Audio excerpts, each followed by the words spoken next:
We are devastated to learn and are heartbroken to share the PGA Tour player Grayson Murray passed away this morning. That from the PGA Tour on Saturday. A statement from Jay Monahan, the commissioner of the PGA Tour, was also released to the world, in which he said, and I quote, "We are devastated to learn and are heartbroken to share that PGA Tour player Grayson Murray passed away this morning. I am at a loss for words. The PGA Tour is a family, and when you lose a member of your family, you are never the same. We mourn Grayson and pray for comfort for his loved ones. I reached out to Grayson's parents to offer our deepest condolences, and during that conversation, they asked that we continue with tournament play. They were adamant that Grayson would want us to do so. As difficult as it will be, we want to respect their wishes." All right, so that was from Jay Monahan, commissioner of the PGA Tour. The reaction from around the world of golf was swift. It was pretty much universal in just heartache for what took place. The next day, Eric and Terry Murray, parents of Grayson, put out the following, and I'll quote this as well. "We've spent the last 24 hours trying to come to terms with the fact that our son is gone. It's surreal that we not only have to admit to it ourselves, but we also have to acknowledge it to the world. It's a nightmare. We have so many questions that have no answers, but one. Was Grayson loved? The answer is yes, by us, his brother Cameron, his sister Erica, all of his extended family, by his friends, by his fellow players, and it seems by many of you who are reading this. He was loved and he will be missed. We would like to thank the PGA Tour and the entire world of golf for the outpouring of support. Life wasn't always easy for Grayson, and although he took his own life, we know he rests peacefully now. Please respect our privacy as we work through this incredible tragedy, and please honor Grayson by being kind to one another. If that becomes his legacy, we could ask for nothing else. Thank you." And close quote. Again, that was from Eric and Terry Murray. So, as I mentioned, the reaction was, as you would expect, very, very deeply saddened reactions from many. Peter Malnati spoke with Amanda Balionis. This is courtesy of CBS Sports. And Peter, who played with Grayson through the first two rounds until he withdrew, had this to say with Amanda in a very emotional interview.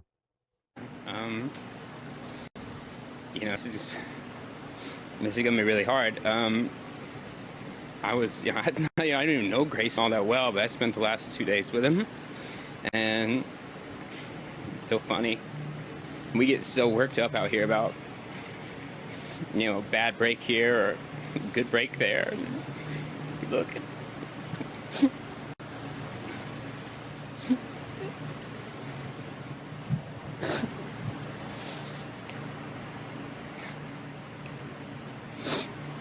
We're so competitive out here. We all want to beat each other. And then something like this happens and you realize that we're all just humans. And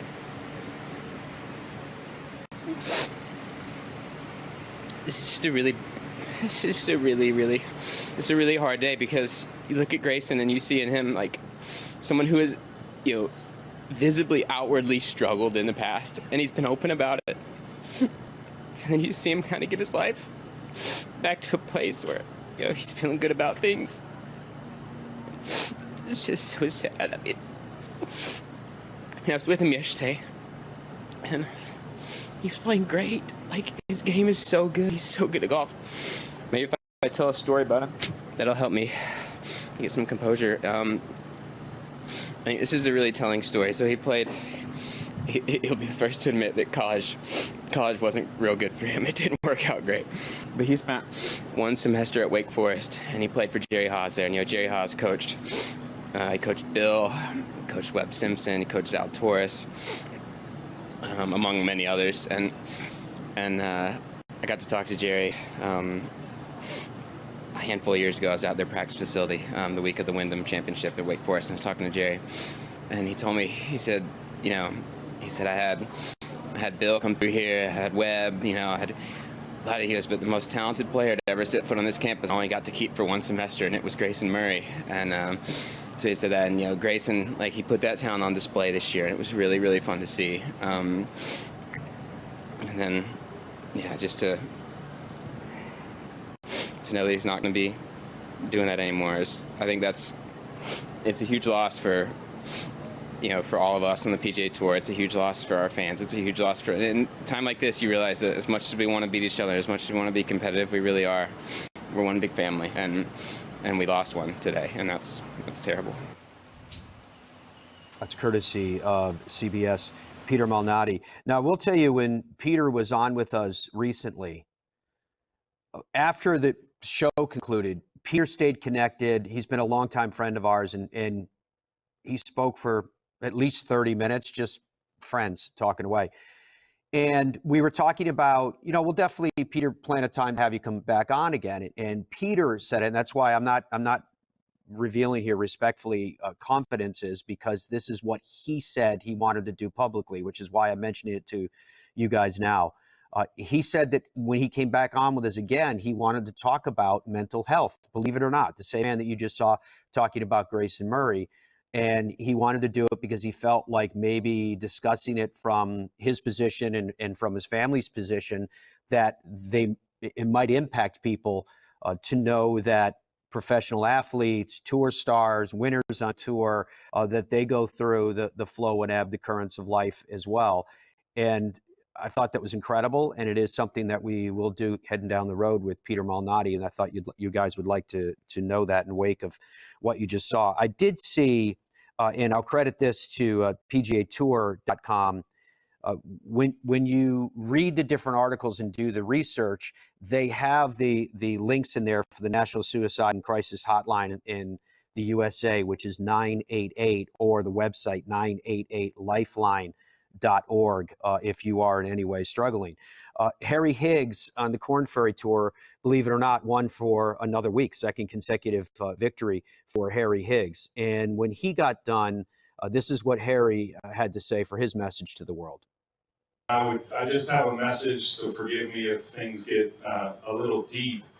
We lost yesterday morning one of our own. I don't know if you guys heard the news, but somebody who went through a lot of difficult things. Somebody that was open and honest about it. And I thought last night I didn't sleep worth a darn, and I'm really good at sleeping. I kind of thought about this moment and how to maybe remember Grayson.